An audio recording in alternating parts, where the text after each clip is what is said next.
All right, welcome back to the Sports Wrap. Joined now by, would you look at who's here?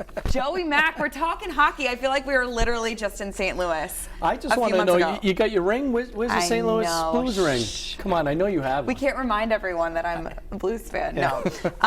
Okay, so that's kind of the biggest takeaway for me at this point. What a short offseason for these guys, and that has to be a disadvantage for them coming into the season. Well, you can look at it the other way, though, Ruthie, because they're so dialed in, because it was only a couple months ago that they're revved up. And Bruce Cassidy said it best the other day, this team has a chip on its shoulder. So they want to start right away, and it wouldn't surprise me one bit if they come out of the chute and they're just an outstanding team for the first month and a half. But then those ebbs and flows are going to kind of creep into their game, and look, they're going to have a little bit of a downturn. It's only natural. But out of the gate, these guys are revved up, ready to go, even though that they lost. I guess what I mean by the short offseason is honestly just health more than anything. You get so banged up during that super long season, and then you just have a couple months to recharge, get healthy. Is that something that you could see bleeding over early on in the season? Well, we see that early already with David Krejci. He's questionable for Game 1 on Thursday at Dallas. It looks like he could play.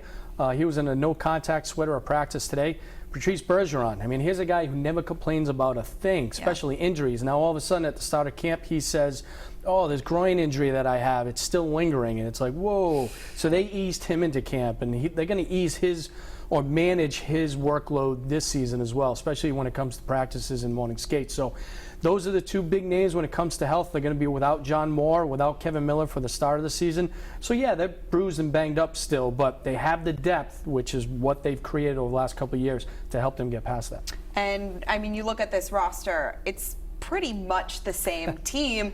You get nervous here in New England because you look at what the Red Sox just did, and we're like, these are the same guys. They can repeat. They can get back there. What's going to be the challenge that they have to overcome to get back to the Stanley Cup Finals? Well, you're right, Ruthie. So they're without Noel Acciari, unfortunately. I know, Rhode Island guy. I know, unfortunately. And Marcus Johansson. Those are the only two guys that they don't have on the roster. They went out and they got Brett Ritchie. They went out and they got Lindholm. They're going to be, at least to start, they're going to be like kind of pieces to move around just in case some injuries. But to answer your question, the Bruins do. I mean, they have the experience. They have the talent.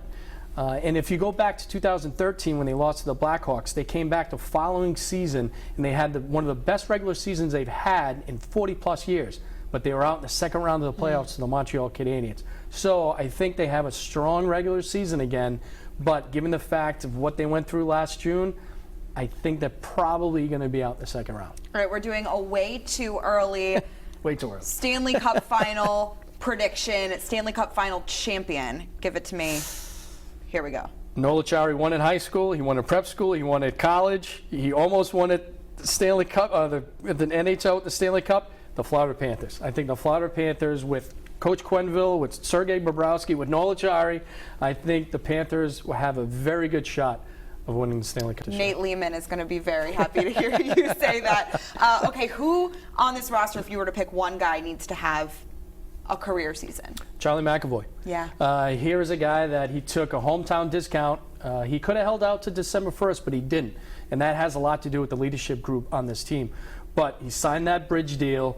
He's fired up. He's ready to go. And I wrote about it the other day. This is an opportunity for him to hit that elite level of his development into a top defenseman in the NHL. Wow. He wants it. The team wants it. Now it's just a matter of him going out and doing it for the next few years, because his next contract, if he has the numbers, is going to be huge.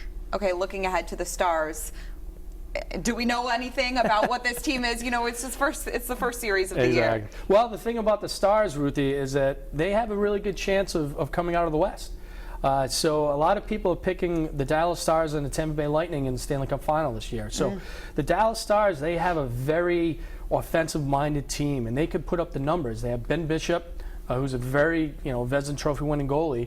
So it's too early in the season, but two offensive teams going at it. First game of the season should be a lot of fun on Thursday. The answer to your question is no, I did not get a Blues Stanley Cup ring. They got to get on They that. didn't give me one. Oh. I know, it's a little disappointing. Joey Mack, thank you so much for coming in. We're going to be talking hockey now from here on out. It's crazy. We got all the sports happening at once. It's awesome. Thanks for coming in. Thanks, Ruthie. So much more coming up on the Sports Wrap. We'll look at some high school volleyball coming up next.